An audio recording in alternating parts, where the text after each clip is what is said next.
So you want to own less, but you still want to have everything you need and live a full life without void. Then you've come to the right place. When we hear minimal, we tend to think of tiny closets with a maximum number of items. And while that can be a form of a minimal wardrobe that you can practice if you want, you don't have to. I could tell you to stop buying clothes, but if there are gaps in your wardrobe, that won't work. I could also tell you to get rid of everything that you hate, but hey, maybe that's 70% of your wardrobe, so that won't work either. So, what do we do instead? We break it down into 6 easy steps.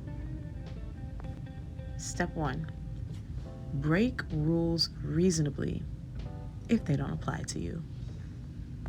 35-piece wardrobe, 30-piece wardrobe, only wearing basics, picking a color palette. If the rules make you cringe, don't do them. While I can appreciate wearing basics, and most of my wardrobe is white, beige, and black, I don't feel the need to keep count of how many pieces I own. This is simply because once I adopted a minimalist mindset, I learned not to go overboard without the need to place a number on my items. You should be able to keep a mental note of what you own, but if the limitation of 30 or 40 items or a particular number is disturbing to you, skip it. Responsibly, of course. In other words, pay no mind to the number of items you own, just keep the goal of minimalism and simplicity in mind. Don't skip the rule because you don't want to be held accountable. For example, let's say you do own more than 40 pieces of clothing, but you go through it all and it's all things that you can wear regularly and it's practical enough that all of your items mesh well together. In this case, there's no need to pressure yourself to condense things right away because that rule may bring you more anxiety than peace. If you're already using these items, it may be difficult to figure out what you should get rid of because these things are still useful to you. So break the rules reasonably and responsibly when necessary. Step 2: maximize use of what you already have. Now, I will preface this by saying something that I firmly believe in. We have to love all of the clothes that we own, otherwise we will not wear them. The main reason that we don't get around to wearing certain items or why some things stay in our closet season after season with the tag still attached is for 2 reasons. We don't have an occasion to wear them, which we'll talk about that shortly, and we just don't like the clothes, or at least we don't love them. In fact, it's said that we only wear 20% of our clothes 80% of the time. Now, this happens because most of what we buy isn't exactly things that we love. Now, there is another reason for that as well, but we'll talk about that later in the video. For now, let's remember that we want to love every item that we invest in. This is because we will not be excited to get dressed if we don't like the clothes, and this will leave us in a loop of never having anything to wear. In fact, I would argue that it's better to have fewer items and fewer options that you really like rather than having a closet full of varied items that you feel okay about. When you like an item, you will find ways to wear it, you will find ways to style it, and you will make the most out of it. Step 3: keep your uniform or your style in mind. Also, dressing for the occasion. What do you wear most of the time? Are you more casual, dressed up, chic, elegant? Do you like streetwear? These are all important questions because if you don't have some level of consistency with what you wear, you will, and I know this is going to sound crazy, lack versatility. which can also be a contributing factor to why you feel like you don't have much to wear. Now, if you're typically in a casual environment or your lifestyle calls for more casual wear, but you always buy dresses or more formal clothes, you will always feel like you have nothing to wear because you do have clothes, but nothing appropriate for the occasion. Now, I'm not saying that you only have to have one type of clothing, but it's better to keep versatility in mind when you're shopping. You want versatile pieces that offer flexibility. Go for items that can be dressed up or down based on what you wear and pair it with.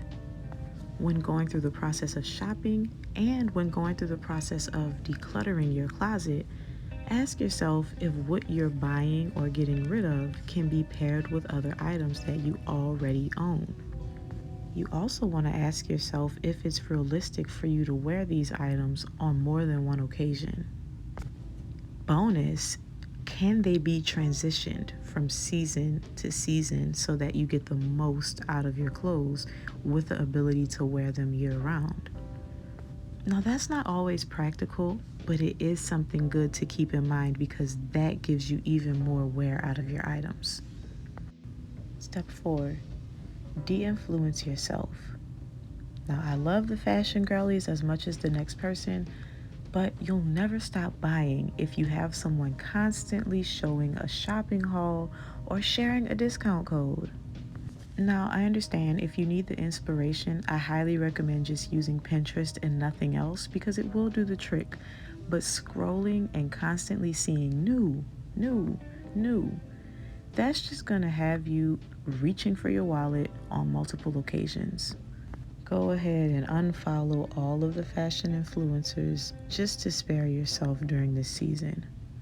A tip that I recommend is if you are going to use Pinterest, always type in styling a whatever you're looking for, and you'll get lots of images that'll pop up to help you to get inspiration on how to pair different things and how to make things work together with what you already have without worrying about having to buy more things or being influenced to make new purchases.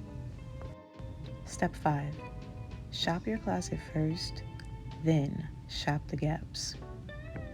You'll want to spend 30 days without shopping just to see what it is that you actually wear.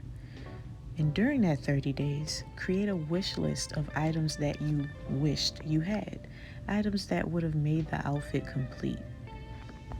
Now, after 30 days, anything that you did not wear, you're going to store in a separate location if you have the space. If not, you can just place them on the other side of your closet. Now, an easy way to keep track of what you wear is to start off by turning all of your hangers in one direction, and as you wear those items, flip the hanger. This just creates a visual for us so that it's less confusing. Now, at the end of that 30 days, you want to review your wish list. Anything that's appearing more than 10 times on your wish list is worth considering purchasing. And of course, before you buy it, think about the previous steps. Does it fit your daily uniform? Will it allow you to maximize use of what you already own? You only want to buy it if it makes sense.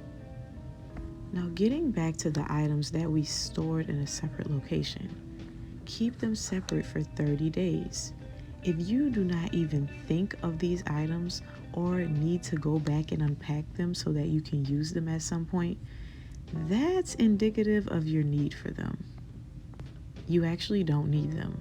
You should probably declutter them, donate, sell, something, but get it out of your closet because it's just taking up space. Now, if you find yourself going back to get something from that stored location, go ahead and cycle it back into your wardrobe for now and give it a try within another 30 to 60 days. This particular step is great for helping you to build a wardrobe slowly over time because it prevents impulse buying, but it also tells you exactly what you need.